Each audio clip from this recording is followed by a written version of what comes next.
मेरे ख्याल से तो नहीं भूलनी चाहिए, क्योंकि यहाँ इतनी मेहनत हो रही है तुम लोग सबके साथ।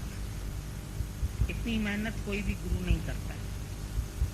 कहीं पर भी तुमको ऐसा सत्संग नहीं मिलेगा, ऐसा ज्ञान नहीं मिलेगा जो तुम्हारे मन को मोड़ने के लिए इतनी मेहनत करे, इतना अपना साथ दे, इतना अपना समय दे। पूरा दिन गुरु हमको दे के बैठा है। भले ही तुम लोग पात्र बदलते रहते हो, लेकिन गुरु तो एक ही है जिसको सबको पूरा करना है, सबकी बात सुननी है, सबको उसका हल देना है, सबके अंदर में जो प्रॉब्लम्स हैं वो खत्म हो जाएं। तो गुरु का एक ही तो इसमें उमंग है कि तुम सब खुश रहो। उसको क्या मिल जाता है? आज कभी तुम लोग विचार करके देखो कि जब अपने गुरु से हमको आनंद भी मिल गया, शांति भी मिल गई, मन भी एकाग्र हो गया, अंदर से सर्व दुखों की निवृत्ति, परमानंद की प्राप्ति, हम सोच के देखते हैं सब, लेकिन फिर भी पूरा दिन इस कार्य में ये शरीर जाता है तो किसके लिए? क्यों? क्योंकि वो यही चाहते हैं कि हम सब भी ऐसे ही बने, हर समय हंसें, हर समय खुश रहें। हमारे लिए ही गुरु अवतार लेके आया है, जग में आया गुरु है हमारे लिए, प्रेम वर्षा हुई है हमारे लिए, हमारे ही लिए गुरु आया है, हमारे लिए प्रेम वर्षा हुई है। हमारे अंदर में जो आनंद छिपा था, जिसका पता नहीं था, वो गुरु ने आके उसका पता दिया। तभी बोला राम तजू गुरु को न विसारू, और गुरु के सम हरि को न निहारू। गुरु के समान हमारे लिए निराकार भगवान भी नहीं है, क्योंकि निराकार ने भी जानबूझ खाडे में गिरे, पर गुरु ने काटी ममता मेरी। भगवान ने नरक स्वर्ग दिखलाया, पर गुरु ने आवागमन मिटाया। भगवान ने 5 चोर दिया साथी, गुरु ने छुड़ा दिया उन्हें। ऐसे गुरु पर बल बल जाऊं, ऐसे गुरु के ऊपर हम बलिहार जाएं। राम तजू, लेकिन गुरु को नहीं छोड़ा। ऐसा गुरु हमको मिला, ऐसा सत्संग मिला, जो यहाँ आते ही, दर्शन करके ही मन में एक बहार आ जाती है। लगता है कौन सी हम पिछली दुनिया को छोड़कर आ गए। जो तुम्हारा पास्ट है, पास्ट इज लॉस्ट। कभी भी अपने मन में विचार करके देखना कि आखिर कौन से ख्याल तुमको दुखी करते हैं। तो या तो मन के अंदर में पास्ट के ख्याल आएंगे। अपने मन से पूछो, जो कुछ गुजर चुका उसको तुम अब क्या कर सकते हो, कैसे उसको चेंज कर सकते हो। जो व्यक्ति चले गए उनको हम वापस नहीं बुला सकते। जो हालत आ गई, चली गई, फिर हम उसमें से भी सीखे। हर मिनट में इंसान अगर सीखने का भाव रखे, समझो आज कोई बीमारी आती है, कोई दुख आता है, कोई अपशब्द बोलते हैं, तो कारण देखें कि आखिर मेरे अंदर क्या है जो मुझे लगते हैं। जीव भाव है, इस वजह से लगे, तो अब हम और कोशिश करें उस जीव भाव को मिटाने की। कोई भी हालत लगती है, कोई भी बात आती है, गुजर तो गई, लेकिन अपने चिन्ह छोड़ जाते हैं। जो हालतें गुजर जाती हैं वो अपने विचार छोड़ जाते हैं। मेरे साथ ऐसा हुआ, मेरे साथ ऐसे हुआ। उसी समय अपने आप से रमन महर्षि की तरह एक सवाल पूछो, हु आर यू? तुम कौन है? तुम तो ये शरीर नहीं है, ये मिथ्या है। ये शरीर तो मिथ्या नाशवंत है, एक दिन इसका अंत होएगा। बाकी जो अंदर तत्व है, आत्मा है, उसको क्या लगा? जिसे शस्त्र काटे न अग्नि जलावे, गलावे न पानी न मृत्यु मिटावे। वही आत्मा सच्चिदानंद है, वही आत्मा मैं हूँ, वही सच्चिदानंद स्वरूप में हूँ। जिसको शास्त्र भी नहीं काट सकते, जिसको अग्नि नहीं जला सकती, जिसको जल नहीं डुबा सकता, तलवार नहीं काट सकती, वो आत्म तत्व छोड़ के मैं बार बार देह अध्यास में क्यों आता हूं? ये अभ्यास हमारा शुरू हो जाना चाहिए। आए हैं सत्संग में, ट्रीटमेंट शुरू होनी चाहिए। हॉस्पिटल में जाते ही ट्रीटमेंट चालू होती है। हम सोचते हैं हॉस्पिटल में प्राइवेट कमरे का हमको रोज इतना पैसा देना पड़ता है, तो जल्दी छुट्टी होए तो हम अपने घर में जाएं।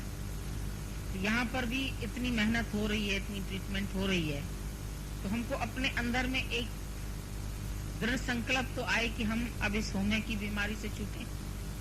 जिस होमे की बीमारी को अभी भगवान बोल रहे थे कि कोई भी बात लगती है तो तुम्हारे अभिमान को लगती है। विचार करके देखना किसको लगती है। कोई हालत आती है, कोई बात आती है, कोई शब्द लगते हैं, तुम्हारे अहंकार को लगते हैं। मन हमारा सहन नहीं कर सकता है। मन बोलता है मैं ऐसा नहीं हूं, मेरे अंदर ये विकार नहीं है, मेरे अंदर ये बात नहीं है। किसी ने मेरे लिए ऐसे शब्द क्यों कह दिए, किसी ने मेरे साथ ऐसा क्यों किया, भगवान ने मेरे से ऐसे क्यों किया, उसने मेरे साथ ऐसी परिस्थिति क्यों भेजी। हम और तुम में ही झगड़ा है ना। अगर हम न तुम तो झगड़ा ही क्यों। गुरु ने खाली उसको सिखाया शिष्य को कि तुम कहीं पर भी रहो, कोई भी बात आए तुम्हारे पास, दो शब्द याद कर लेना, मैं कौन तू कौन। वो बार बार भूल जाता था, उससे बार बार भूल हो जाती थी। एक दिन वो फिर सर्कस देखने खड़ा हो गया। गुरु ने भी गंवार का रूप धारण किया, जैसे जानता ही नहीं। बोला क्या आ रहा है? बोला क्यों, तुम्हें नहीं समझ में आ रहा है? सोचा ही कोई देहाती गंवार खड़ा है। बोला सामने से सर्कस आ रही है। सर्कस आ रही, इसमें क्या है? बोला इसमें देख नहीं रहे हो, राजा हाथी के ऊपर आ रहा है, राजा की सवारी आ रही है हाथी पर। बोला हाथी और राजा, हाथी कौन है, राजा कौन है? बिल्कुल ही बुद्धू है, बिल्कुल गंवार। इसको ये नहीं पता हाथी कौन है और राजा कौन है। बोला जो ऊपर बैठा है वो राजा है, जो नीचे है वो हाथी है। जिसके ऊपर राजा बैठा है वो हाथी है, जो ऊपर बैठा है वो राजा है। बोला ये ऊपर क्या होता है, नीचे क्या होता है? बोला बिल्कुल बुद्धू गंवार एकदम, ऊपर क्या होता है, नीचे क्या होता है? आखिर उसको गुस्सा आ गया। मतलब कई बार ऐसे मूर्खतापूर्ण कई सवाल होते हैं तो फिर अंदर में इरिटेशन होता है। तो उसने क्या किया, उस गंवार को ऐसे झुका दिया गुरु को। बोला वैसा है, तू नीचे मैं ऊपर, तू नीचे मैं ऊपर। बोला अच्छा फिर ये तू कौन मैं कौन? अरे बोला ये तो मेरा गुरु बोलता था। फिर ध्यान से देखा, बोला यही तो मेरा गुरु है। तो गुरु कैसे आके सावधान करता है, कहां से बात कहां ले गया उसको गुरु, कैसे उसको फिर जगत को सब समझा तुमने। तो तुम सर्कस भी देखते हैं, हाथी भी देखते हैं, राजा भी देखते हैं, दुनिया भी देखते हैं। मतलब बात का ये है, जो दृश्य जगत है तो नाशवान, है तो मिथ्या, है तो गुजर जाने वाला, हालत रहने वाली तो है नहीं। सब पासिंग शो है, ये भी पास हो जाएगा, ये भी पास हो जाएगा, ये भी गुजर जाएगा, ये भी गुजर, हर बात गुजर जाने वाली। दादा ने बोला गुजरने से पहले गुजरा हुआ समझो। हॉस्पिटल में रहते हो, तुम्हें पता है 8 दिन हमको एडमिट होना पड़ेगा, ऑपरेशन है बड़ा, 8वें दिन टांके खुलेंगे तब छुट्टी मिलेगी। और जिस दिन छुट्टी मिलेगी तो मैं कितना खुश हो जाऊंगा कि आज तो मैं घर जा रहा हूं। तो जिस दिन रहो उसी दिन से समझो मैं घर ही में रह रहा हूं। मेरे को छुट्टी मिल चुकी है, ऑपरेशन हो चुका है, कार्य पूरा हो गया, मतलब सब अच्छा ही होगा। जो हालत होगी वो अच्छी ही होगी। कुछ न कुछ परमात्मा ने उसमें हमारे लिए भला ही सोचा होगा। तुम करो भला, हम भलो न जानो। आज दुनिया तुम्हारे विपरीत चलती है, बड़ी अच्छी, नहीं तो शायद मुंह ना निकलता, मन फंसा रहता, दुनिया को अच्छा समझता। आज तुम भजन गाते हैं, भाई जात हमारी आत्मा, तो ये पूरा परमेश्वर परिवार है। नहीं तो एक ही परिवार में फंसे रहते, एक ही के दुख सुख में दुखी सुखी होते, हद में रहते। लेकिन आज गुरु ने हद से बेहद में लाया। गुरु हमको बोलता है क्यों हद में बैठे हो, हद हद चला सब कोई, बेहद चला न कोई। बेहद के बाजार में खड़ा कबीरा रहो, बेहद की बाजार में आ जाओ, मजा ही मजा है। अपनी मनोमय सृष्टि छोटी सी जो हमने बनाई, उसी में आके हम दुखी हुए, उसी में परेशान हो गए। भगवान को भी कोसने लगे, काहे को दुनिया बनाई। हम तो कहते हैं भगवान ने काहे को बनाई, तुम क्यों दुनिया बढ़ाते हो भाई? तुमको तो सिंगल पीस भेजा भगवान ने, तुमने क्यों शादी करी, तुमने क्यों बाल बच्चों की इच्छा करी, तुमने काहे अपनी नई दुनिया बना ली। ईश्वर सृष्टि में तो वैसे भी दुख नहीं है, पर तुम सब ने तो अपनी अपनी अलग अलग जीव सृष्टि बनाई ना। इच्छा के अधीन होके, समाज के अधीन हो गए, दुनिया के अधीन हो गए, किसी भी तरीके से बन गई ना सबकी अपनी अपनी सृष्टि। हम दो, हमारे दो, फिर उनमें आसक्ति, फिर उनमें मोह, फिर उनका कोई मोह है तो राग भी है तो द्वेष भी है। कभी उनसे राग होता है, कभी उनसे द्वेष होता है, कभी वो अच्छे लगने लगते हैं, कभी वही बुरे लगने लगते हैं, कभी वो प्यारे लगते हैं, मीठे लगते हैं, लगता है जिगर का टुकड़ा है, बेटा मेरे जिगर का टुकड़ा है। लेकिन बेटा जब अपनी चलाता है तो कहते माँ तुमको तभी मार देते थे जब पैदा हुआ, वही नहीं अच्छा लगता है। तो मन को क्या पसंद है? अनुकूल। और जब प्रतिकूलता मिलती है तो पसंद नहीं है। पर ज्ञानी अनुकूलता में, प्रतिकूलता में, आज में, कल में, पास्ट में, फ्यूचर में एक रस होके रहता है। फ्यूचर में क्या होने वाला है हमें मालूम नहीं है, लेकिन फिर भी गुरु ने आथत दे दिया, brilliant future is awaiting for you. कुछ भी गलत नहीं होता ईश्वर सृष्टि में। जिसको जो कुछ मिल रहा है उसको अपने कर्म का फल मिल रहा है। जैसा कर्म करेगा वैसा फल देगा भगवान। ये है गीता का ज्ञान। जैसा कर्म पहले का किया ऐसा अभी सब मिला तुम्हें, और अब जो करेंगे तो आगे मिलेंगे। तो कोशिश करके हम ऐसे कोई कर्म न बनाएं, सावधान हो जाएं। अब तो सावधान हो सकते हैं ना। जब गुरु मिल गया, उसने बोला समझी हल तू हो रे, अरे मन समझ समझ पग धरिए।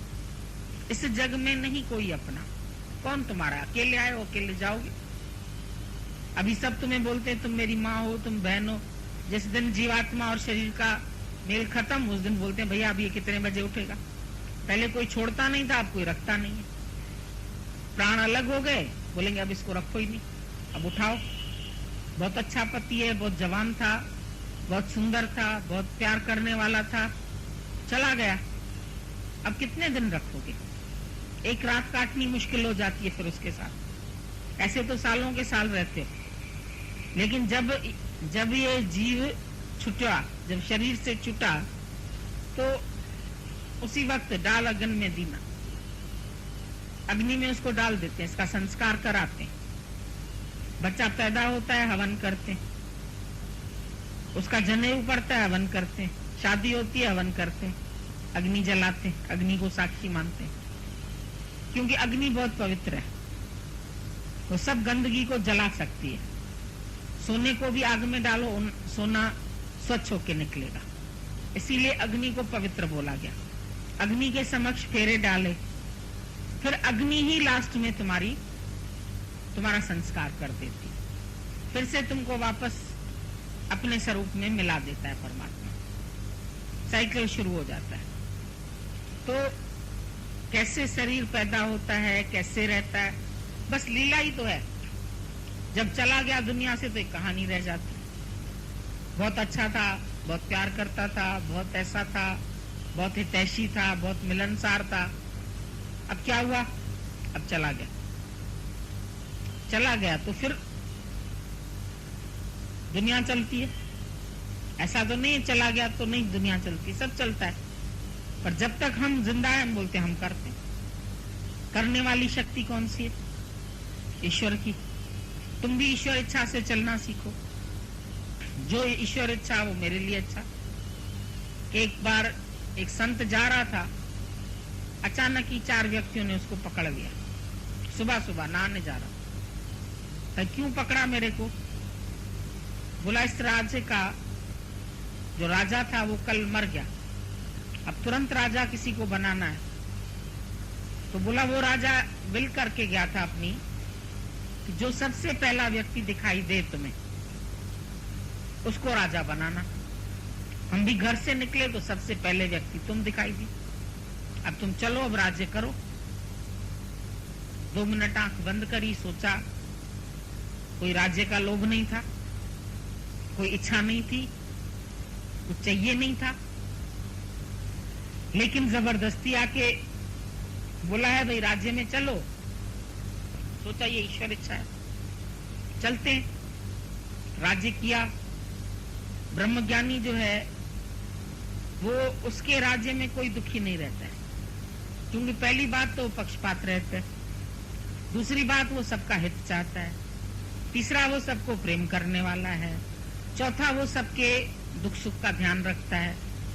तो वो जब राजा बना तो सारी प्रजा बहुत खुश हो गई उसी से, सब बहुत प्रसन्न। और वो राज्य करते भी अंदर निर्लिप्त था। दूसरे राजा को पता चला ये कोई असली राजा तो नहीं है, ऐसे ही किसी संत को राजा बना दिया गया है। उसने सोचा मैं क्यों नहीं इसके ऊपर चढ़ाई करूं और इसका जो राज्य सुख है मैं ले लूं। तो चढ़ाई की तैयारी करी। इधर इसको पता चला कि वो राजा मेरे ऊपर चढ़ाई करके आने वाला है राज्य छीनने के लिए। उसने उसको कहला के भेजा, बोला हमला करने से पहले मेरे पास आ जाओ, मैं तुमसे बात करना चाहता हूं। राजा ने बोला ठीक है चलो, बात करने में क्या जाता है। बोला तुमको राज्य चाहिए, सुख चाहिए, अभी ले लो, चाबी ये वो जो कुछ भी है मैं तुमको सौंप देता हूं, तुम ले लो। राजा को बड़ी हैरानी हुई। बिना मार काट के, बिना लड़ाई के, बिना झगड़े के अचानक में समझो अभी तुमको लाख रुपए की लॉटरी लगती है, अगला बोलता है तुम्हारा इस पे अधिकार नहीं, तो क्या तुम दे दोगे उसको? एक मिसाल हम बोलते हैं, तुमको कहीं से रास्ते से सोने का सिक्का मिला, कोई मांगे, तुम्हारा तो है नहीं, ऐसे ही मिल गया तुम्हें, हमें दे दो, तुम दोगे? बोलोगे मिला मेरे को है तो मेरा। अब उसको राज्य सुख मिला तो ईश्वर इच्छा से फंस भी सकता था, उसको मेरा भी बना सकता था। तुम लोगों को भी ईश्वर की तरफ से बहुत सुख मिले हैं, बहुत फैमिली मिली है, बहुत पदार्थ मिले तो ईश्वर की तरफ से, लेकिन जब जाते हैं तो तुम रोते हैं। उसने सोचा क्या होगा अगर हम खुशी से नहीं देंगे इसको तो लड़ाई झगड़ा होगा। उसमें क्या होता है, लड़ाई झगड़े में हमेशा चाहे उनकी चाहे तुम्हारी दोनों तरफ की हानि होती है, शत्रु पक्ष की भी होती है, अपनी भी होती है। तो ऐसा काम करें जो हम बाद में भी करेंगे। समझो तुम, दादाजी बोलते थे मैं अपनी पत्नी से रूठता था, तो मैं अपने अंदर में ही सोचता था कि मंगनमल 4 दिन बाद तो बोलोगी, पत्नी है कब तक नहीं बोलोगे, घर में रहोगे कब तक नहीं बोलोगे, कब तक मुंह बना के उसके साथ रहोगे, तो चलो अभी अपने को मोड़ लो। वैसे तो हर जगह पत्नी बेचारी अपने को मोड़ती है, दादा कहता था मैं अपने को मोड़ लेता था। कल हंसेंगे इसी से, आज ही हंस ले, क्योंकि एक दिन भी मैं सुख से वंचित रहूंगा ना। मान लो आज हम तुमसे रूठते हैं, हमारा भी तो मन अंदर बेचैन रहता है ना, उतनी देर हम भी तो सुख से वंचित रहे। किसी से मैंने ईर्ष्या का भाव रखा, किसी से मैंने द्वेष का भाव रखा, किसी से मैंने गलत विचार किया, तो मन तो मेरा भी दुखी हुआ ना। मैंने किसी पर कीचड़ डाला तो हाथ तो मेरा भी गंदा होगा। मैंने किसी को प्यार किया तो मेरे हाथ में भी सुगंध आ जाएगी, फूल देंगे तो मेरे हाथ में खुशबू रहेगी। और फिर जो कर्म मेरे को उसका नहीं अच्छा लगता वो मैं क्यों करूं? दुनिया में कई लोग गलत काम करते हैं, इसने गलत किया, इसने, फिर तुम भी तो वैसे ही कर्म करते हो, वो तुम क्यों करते हो? जब तुमको उसका कर्म नहीं पसंद आता है तो तुम वैसा कर्म क्यों करते? तुम अपना अच्छा कर्म करो, राइट तरीके से चलो, तुम सर्व से प्यार करो। तुमको किसी का एकांगी प्यार नहीं अच्छा लगता है, तुम सर्व से करो, क्योंकि सुधार तो हम किसी को नहीं सकते। आज भी तुम सब बैठे, तुम्हारे मन में श्रद्धा है, तुम्हारे अंदर भाव है, तुम्हारे अंदर प्रेम है, तुम सुनते हैं, तुम अपने को चेंज करना चाहते, तो हम सुना रहे हैं तुम्हें। आज ही तुम्हारी श्रद्धा रूठ जाए तो हम नहीं सुना सकते। आज ही तुम्हारा यहाँ प्रेम न हो, तुम्हारा उमंग न हो, तुम्हारे अंदर उत्साह न हो, तो हमारे अंदर से भी वाणी नहीं निकलेगी। तुम्हारा प्यार ही है जो गुरु के अंदर से बात करवा सकता है। तो जो कुछ भी तुमको कल मनाना है आज मान जाओ, कल से प्यार करना है आज से कर लो, अभी से कर लो। फ्यूचर के लिए क्यों सोचते हो? ऐसे करेंगे फिर ऐसे, पता भी नहीं हमें कल फ्यूचर का। न जाने जानकी नाथे संवारे सू, तो अरे कल क्या होने वाला है।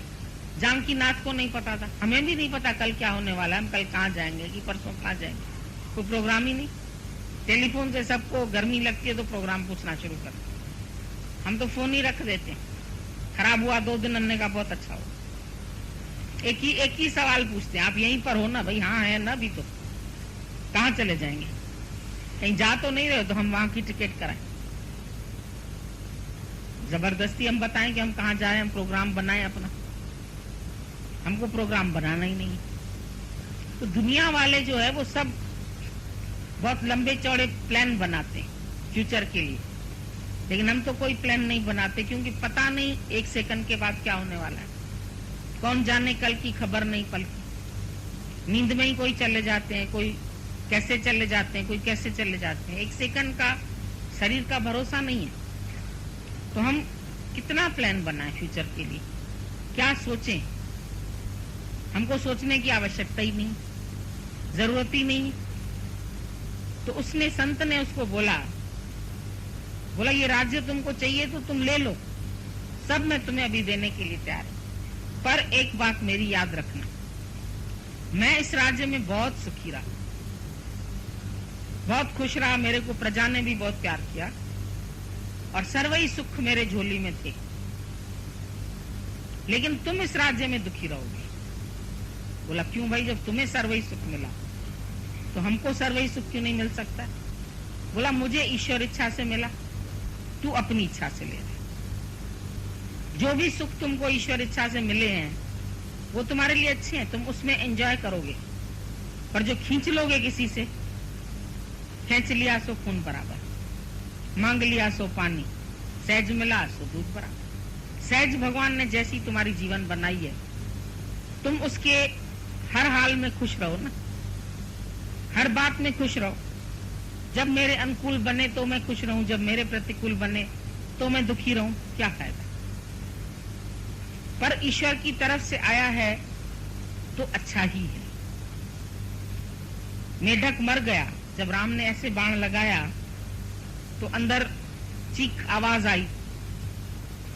बोला सरयू किनारे बैठे थे, ऐसे निकाला तो तीर में खून लगा था। तो खून लगा था, बोला अरे कौन मर गया अंदर? खोला तो मेढक बड़ा सा था, मर गया। बोला मेढक को तुम पहले ही आवाज करते तो मैं तुम्हें न मारता। बोला आवाज तो मैं तब करता था जब कोई और मारता था, तो मैं तुम्हें पुकारता था, अरे राम मेरे को बचाओ। लेकिन जब मारे ही राम तो राखे कौन? जब आज मारने वाला ही राम है तो फिर मैं किसको पुकारता? तो फिर ये ईश्वर इच्छा ही होगी। उसी की इच्छा से तीर लगा और बहुत ही अच्छा है, तेरे हाथों से मरा तो स्वर्ग मिलेगा मुझे भी। भलाई ढूंढ ली, मरने में भी भलाई ढूंढ ली उसने, क्योंकि ईश्वर इच्छा से मरा। तुम भी ईश्वर इच्छा पर चलेंगे तो तुमको आनंद आएगा, पर अपनी इच्छा से चलेंगे तो तुम दुखी हो जाएंगे। इसीलिए गुरु तुमको बोलता है अपनी इच्छा बिल्कुल ही छोड़ दो, जैसे तुमको भगवान चलाए उसके हवाले डोरी कर दो। अर्जुन ने अपना रथ दे दिया कृष्ण को, निश्चिंत हो गया, चाहे लड़ाई के मैदान में ले गया। फिर जैसे जैसे कृष्ण ने बोला ऐसे ऐसे वो तीर लगाता गया, मारता गया। बोला तुम मारो इनको, नहीं तो ये तुम्हें मार जाएं। तुम मन से सबको खत्म कर दो, मेरा कोई नहीं, नहीं तो वो तुमसे मोह करके जब जाएंगे तो तुम रोगे। इसीलिए कृष्ण को बोला, ये कृष्ण ने अर्जुन ये सब मरे ही पड़े, मरे पड़े पहले से ही समझ लो मेरे नहीं है ना, मरे ही पड़े। मरे पड़े का क्या शोक करें? दिखेंगे कभी कि मरे, लेकिन मरना तो जब से पैदा हुए हो तब से मरना लिखा के आए हो। कोई भी यहाँ जो बैठा है उसको पता नहीं कौन सी डेट है, ड्यू डेट नहीं पता है, लेकिन मरेगा जरूर। आए हैं सो जाएंगे, राजा रंग फकीर। एक सिंहासन चढ़ चले एक बांधे जंजीर, एक मोह की जंजीरों में बंधे पड़े हैं, और एक आत्मा के सिंहासन पर बैठे। जो सिंहासन पर बैठे वो आनंद लेके जाते। जब ईश्वर इच्छा से संत बैठा तो आनंद लिया। तुमको भी जो कुछ ईश्वर इच्छा से मिलेगा तुम उसमें मजा लेंगे, पर जहां तुम अपनी इच्छा करेंगे वहां तुम मार खा जाएंगे। इसलिए गुरु बोलता है अपनी इच्छा मत करो, सब त्याग दो, अंदर से इच्छा, भरपूरता का अनुभव करो। जैसे अभी तुमने बिल्कुल खाना खा लिया, फुल प्लेट, अभी हम तुमको बोलते हैं हमारे घर में आज ये चीज बहुत अच्छी बनी, बहुत अच्छी डिश बनाई है हमने, सुगंध भी तुमको अच्छी लग रही है उसकी, लेकिन पेट में जगह ही नहीं है, आवश्यकता ही नहीं है, फुल ज्ञानी रहता है, फुल स्पंज, अब कुछ दुनिया का सुख हमको चाहिए ही नहीं। बोला एक किस्म के लोग ऐसे होते हैं जिनको अभी भूख लगी ही नहीं है और उनके लिए भोजन तैयार है, वो बहुत भाग्यशाली है। दूसरे इच्छा करते हैं हमें खाना चाहिए, तब उनको मिलता है। तीसरे इच्छा करते हैं तो भी नहीं मिलता है, तो भी भटकना पड़ता है दर दर, वो तीसरे किस्म के। चौथे भूखे ही मर जाते हैं। सबसे अच्छे कौन है? जो मांगते नहीं। ज्ञानी भगवान से कुछ नहीं मांगता है और बिना मांगे उसके लिए हर जगह हर चीज तैयार है। आज हम किसी भी शहर में चले जाएं, चाहे अचानक भी चले जाएं, बहुत घर है, बहुत अच्छे तरह से रखेंगे, बहुत अच्छा बिस्तरा देंगे, बहुत अच्छा कमरा देंगे, बहुत अच्छा, मुझे मांगने की जरूरत ही नहीं पड़ेगी। मेरे लिए कौन सा कमरा तैयार किया है, मेरे लिए कौन सा किचन है, मेरे लिए कौन सा बाथरूम है, हमें पता है जो इनके घर में सबसे अच्छा होगा तो मेरे लिए होगा पहले ही से। मेरे से बिना मांगे इनके पास हर चीज तैयार है। परमात्मा की सृष्टि में जहाँ रह रहे हैं वो भी हमारे लिए सबसे बढ़िया, वो भी हमको भगवान ने ही दिया है ना, शुक्र है। अटो लटो अजो, तीन चीज की जरूरत है। अटो माना आटा, लटो माना कपड़ा, अजो माना छत। अटो लटो अटो, ये तीन चीज तुम्हारे पास है। छत है तुम्हें रहने की, घर में आटा है खाने के लिए, कपड़ा है पहनने के लिए, बस। इससे ज्यादा मेरी कोई आवश्यकता नहीं। और अभी अगर मेरे पास देखें हम अपनी तरफ झांक तो इन तीन चीजों के सिवाय भी बहुत कुछ है। खाली आटा और कपड़ा और ये छत, इसके अलावा भी मेरे पास सोना है, जेवर है, चीजें हैं, खाने पीने का और भी सामान है, खिला भी सकते हैं, पैसा भी है, क्या नहीं है। बिना मांगे ही उसने हमको इतना सब दे दिया है। अब उसके इन चीजों के तो हम थैंक्स ही नहीं मानते। जो चीज एक नहीं मिली उसको याद करते हैं। 4 बेटे तुम्हारे अच्छे, एक नालायक, उसकी शिकायत करोगे। 4 अच्छे हैं उसकी भी तो बताओ। मिले पड़े ना पहले से ही, और वो नालायक भी इसीलिए मिला है कि मोह तुम्हारा निकले छूटे, नहीं तो तुम मोह में फंसते। डॉक्टर कभी कभी कड़वी दवा देता है, कभी इंजेक्शन लगाता है, तो इंजेक्शन में भी फायदा है। छुरी लगाता है, चाकू लगाता है, ऑपरेशन करता है, तुम्हारा ट्यूमर निकालता है। कोई रेजन थोड़ी है, डाकू थोड़ी है जो उसके हाथ में छुरी है। डॉक्टर के हाथ की छुरी को देख के हम नहीं डरते, क्योंकि हमको पता है इसने हमारे भले के लिए उठाई। नाई के हाथ में उस तरह देख के नहीं डरते, गर्दन ऐसे कर देते, उसके आगे गर्दन झुका देते, बाल काट लेगा तुम्हारा। नाई से भी डर नहीं लगता, भगवान से क्यों डर लगता? उसके हाथ में उस तरह देखते हो, क्या मारेगा क्या तुम्हें? तुम्हारी और सेटिंग कर देगा अच्छी।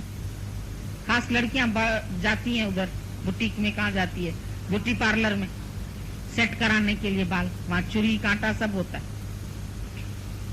ठीक तरह से उसके नाखून सेट कर देंगे, उसके बाल ठीक कर देंगे, उसके काट कूट के बराबर सब लेवल ठीक कर देंगे। भाई लड़की आई है ब्यूटी पार्लर से, अभी शादी है, सज के आ गई, तो उधर भी सब होती है, छुरी कैंची सब कुछ होता है। भगवान के हाथ में छुरी कैंची है तो तुमको डर क्यों लगता है? वो भी जो तुम्हारे लिए आवश्यक नहीं होगा उसको काट देगा। डॉक्टर क्या चीज काटेगा, क्या चीज निकालेगा? जो चीज तुम्हारे अंदर खराबी पैदा करने वाली है। तुम्हारे पेट में ट्यूमर हो गया, बोला निकालो नहीं तो कैंसर हो जाएगी। तो भगवान भी तुम्हारे अंदर के विकार को निकालने के लिए ही कोई परिस्थिति भेजता है। उसके उस परिस्थिति में भी बहुत अंदर गहरा राज है। तुम करो भला हम भलो। गीता भगवान ने बोला जब एक दिन दादाजी ने पूछा सबसे अच्छी पॉइंट जिसने तुमको अट्रैक्ट किया इस ज्ञान के लिए वो कौन सी थी? बोला तुम करो भला हम भलो न जाने। हम बेवकूफ है, नहीं जानते भला, लेकिन भगवान तुम भला करते। तुम करो भला हम भलो न जाने। हम बेवकूफ हैं जो तुम्हारा भला समझते नहीं। इस हालत में भी भलाई होगी, इस हालत में भी भलाई होगी। जो भी तीर आता है मेरे मित्र के पहलू से आता है। प्रिया संडे पारजी मिलोई मिठाई, कान्ही कड़ाई चखी जे चेत करे। बोला प्रीतम के तरफ से आई हुई मिठाई कड़वी नहीं हो सकती, पर कब? जब चखी जे चेत करे। विचार करके चखो तो करेला भी मीठा लगता है। उस दिन इधर करेला बना, एक लड़का बोला मैं जिंदगी में कभी करेला नहीं खाया, लेकिन यहाँ करेला हमको बड़ा मीठा लगा। गुरु के घर का था इसीलिए मीठा था। दुनिया में नहीं है मीठा, लेकिन गुरु के पास आओ तो हर चीज मीठी है, हर चीज अच्छी है। यहाँ तुमको 2 फुलका लौकी भी मिलेगी खाने को तो तुम खुशी से खाएंगे। घर में मिलेगा तो बोलेंगे 4 सब्जी तो होनी चाहिए हमारे पास, थाली में 4 चीज सजे, उसमें अच्छी तरह से अचार होवे, दही होवे, ये होवे। यहाँ बोलोगे ठीक है सत्संग सुनने आए, खाने पीने के लिए थोड़ी बचे। और अगर भगवान को खिलाना पिलाना है तो आप ही पूरी कचौड़ी भी खिला देता है, वो उसकी मर्जी। अभी उनकी रजा पे छोड़ दिया, आबाद करें बर्बाद करें। हल्के होके ऐसे छोड़ दो ना अपने को, फ्री होके आबाद करें बर्बाद करें। उनका था, उनको सौंप दिया, दिल दे के तकादा कौन करे। बताया ना हमने, कृष्ण के हाथों में लगाम भी है और उसके हाथ में वो भी है, चाबुक भी है। जब उसको ब्रेक देनी है तो लगाम को खींचता है, और जब घोड़ा अड़ियल बनता है तो चाबुक मार। जब तुम्हारा मन भगवान के रास्ते पर बढ़ने से अड़ियल बनता है तो लगाता है चाबुक और तेज चलो।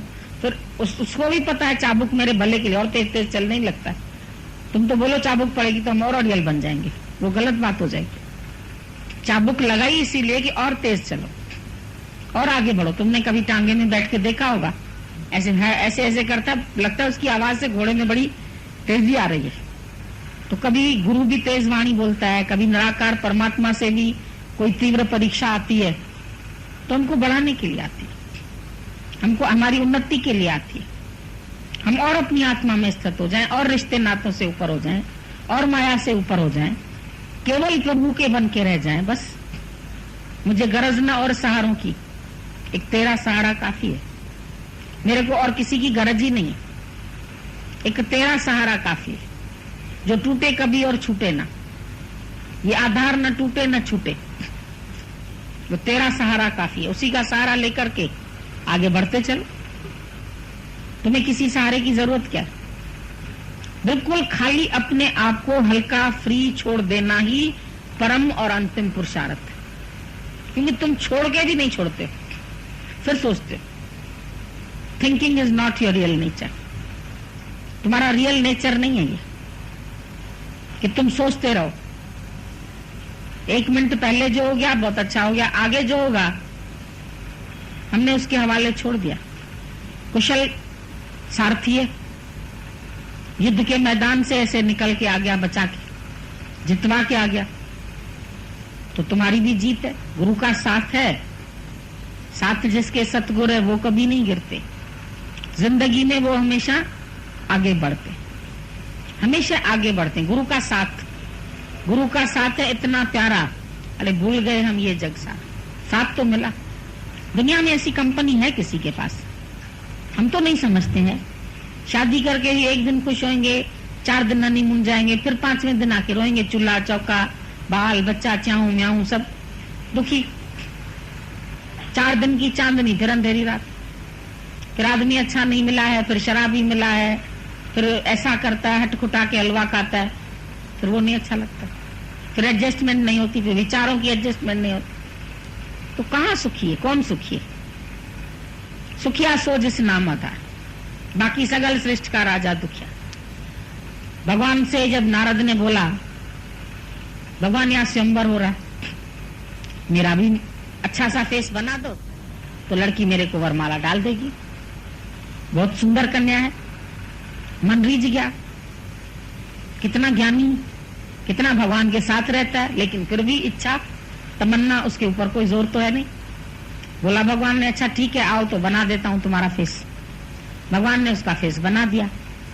जब गया स्वयंवर में तो बार बार अपनी गर्दन आगे कर रहा था, मेरे को ही वरमाला डालेगी, भगवान ने सुंदर बनाया और वो लड़की यूं मुंह फेर ले इसको। बोले अजीब बात है, भगवान ने मेरा इतना अच्छा फेस बनाया और ये लड़की बार बार मुंह फेर देती है। एक दो चक्कर मारे उसने, फिर जाके उसने विष्णु भगवान को चढ़ा दी माला, वो भी बैठे हुए थे वहां। बोला ये भगवान बड़ा चालाक है, अपना फेस अपना अच्छा रखा है और देखो मेरे को तो वरमाला मिली नहीं, शादी नहीं हुई मेरी। बहुत गुस्सा आया उसको। जब बाहर निकले तो बोला क्यों मेरे को ऐसी माला? बोला देखो अपनी शक्ल देखो। लोगों ने बोला पानी में शक्ल दिखाई तो बांदर जैसी। उसको बड़ा गुस्सा आया, एकदम विष्णु भगवान से लड़ने लगा। बोला मैं पता है तुम बड़े स्वार्थी हो, तुमको चाहिए थी ये लड़की, इसीलिए तुमने मेरा फेस ऐसा बना दिया। अपना तो बड़े सुंदर बन गए, तुम्हारे गले में तो वरमाला पड़ गई और मैं ऐसे ही रह गया। अब देखना मैं भी तुम्हें सताऊंगा, मैं भी छोड़ूंगा थोड़ी। दूसरे फिर जन्म में वो हनुमान बन के आए। वानरों ने सहायता की राम की। तो कैसे कैसे भगत होते हैं भाई, हमको माया के गड्ढे में डालो, हमारा मुंह अच्छा बना दो, हमको शादी करनी है तो जाओ मरो, फिर करनी है तो हमको क्या करना है? हम आके तुम्हारे शादी में पार्टी खा के जाएंगे, आइसक्रीम खा के जाएंगे, और तुम विधवा होंगे तो हम रोएंगे नहीं। जाके देखाओ जो विधवा होती है कैसे रोती है, वैराग लेके आओ जाके। जिनका पति चला जाता है ना, जाके देखो आधे में वो कैसे दुखी होती है। जिनको मारता कूटता है उनको जाके देखाओ शक्ल उनकी, कौन सी शोभा है उनके मुख पर। तो अगर भगवान ने तुम्हारे साथ ऐसा किया है तो बहुत ही अच्छा किया, बचाया तुम्हें माया से। भगवान ने तो उसको भलाई की, बचाया, लेकिन उसको गुस्सा आया, तू भी पत्नी से रहेगा अलग, पता है मुझे। तभी तो उसकी सीता चोरी हो गई, श्राप दे दिया ना। मुझे भगत समझते नहीं है, भगवान को भी श्राप दे देते, भले ही फिर सहायता भी करते हैं, लेकिन फिलहाल तो मुंह से उसके निकल ही गया ना। तो तुम भी अंदर में अपने विचार करके देखो कि तुम्हारे साथ भी भगवान ने सब कुछ जो तुमको चाहिए वो उसने तुम्हें पहले से ही दे रखा है। बल भी दिया है, बुद्धि भी दिया है, ज्ञान भी दिया है, प्रेम भी दिया है, शक्ति भी दी है। एक माई भजन गाती थी, जेदी उजे में शक्ति ओडो याजमाई। दादा बोलते थे शक्ति तो पहले मिलती है, तुम भगवान को सिखाने आइए कि जितनी मेरे अंदर में शक्ति हो उतनी मेरी परीक्षा लेना। तो सिखाते तो कौन कहे साहब को यूं कर यूं न कर? भगवान को तुम कौन है कहने वाले? भगवान ऐसे करो ऐसे नहीं करो। उसने जो किया है बहुत अच्छा किया। जो तुद बाणे साई बलिकार, तू सदा सलामत निरंकार। निरंकार ने ही सब बनाया है खेल, आपे खेल बनाया, आपे खेलनहार। फिर खेल संकोचे तो आप ही पर्दा खाली का खाली। खेल संकोचे तो एक्टर भी नहीं, डायरेक्टर भी नहीं, विलेन भी नहीं, कुछ नहीं, खाली पर्दा। सब खाली पर्दे पर दिखते हैं झूठे। तुम रोते हैं क्या पर्दे में राम राम सत होती है तो? घर में होती है तो दुखी होते हैं, हाय मेरा स्वार्थ। कौन रुलाता है? हर एक को अगर रुलाता है तो स्वार्थ, मान सम्मान चाहिए, प्यार चाहिए। भूखे हो क्या प्यार के?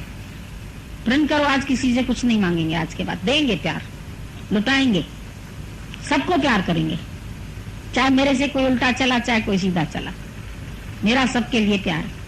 बाकी उसका कर्म उसको खुद ही सजा देगा।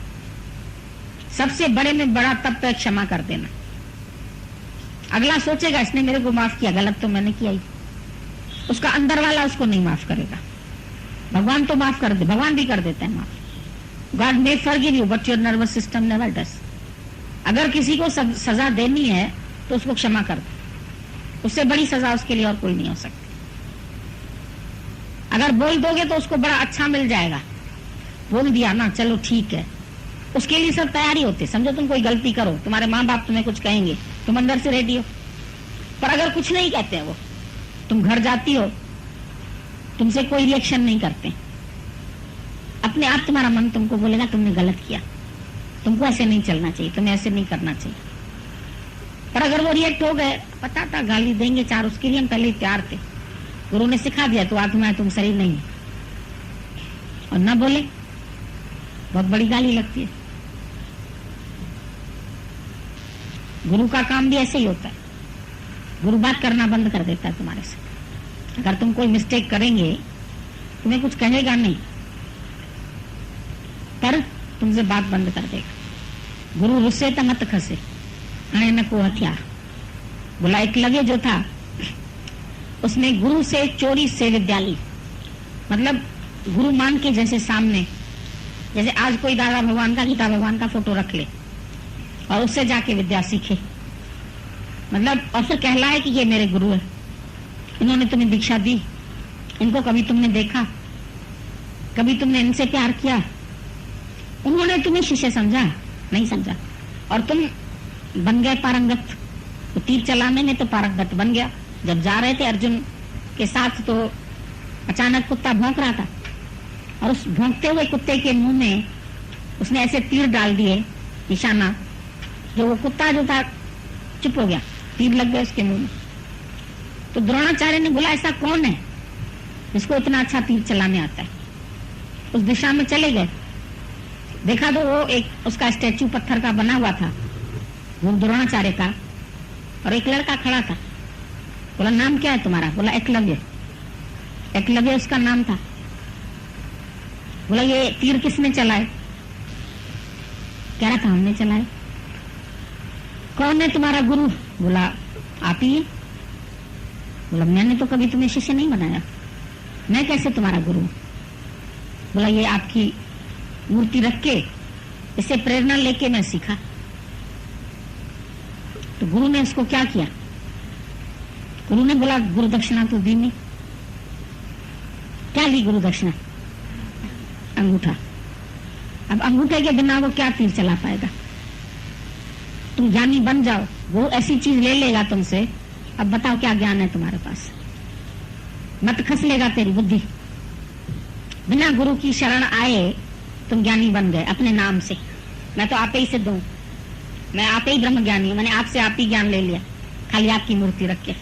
क्यों भाई? बिना दीक्षा लिए, बिना सर दिए तुमने दीक्षा ले ली, चोरी का ज्ञान किया उसने। यहाँ भी कोई चोरी से लिख के ले जाए, हम पहचानते ही नहीं उसको, जाके अपना सत्संग बना ले, उसका असर होगा क्या उसके ऊपर? उसने किसी के आगे अपना अभिमान नहीं गंवाया। दादाजी बोलते थे उस गुरु का तुम कभी ज्ञान नहीं सुनना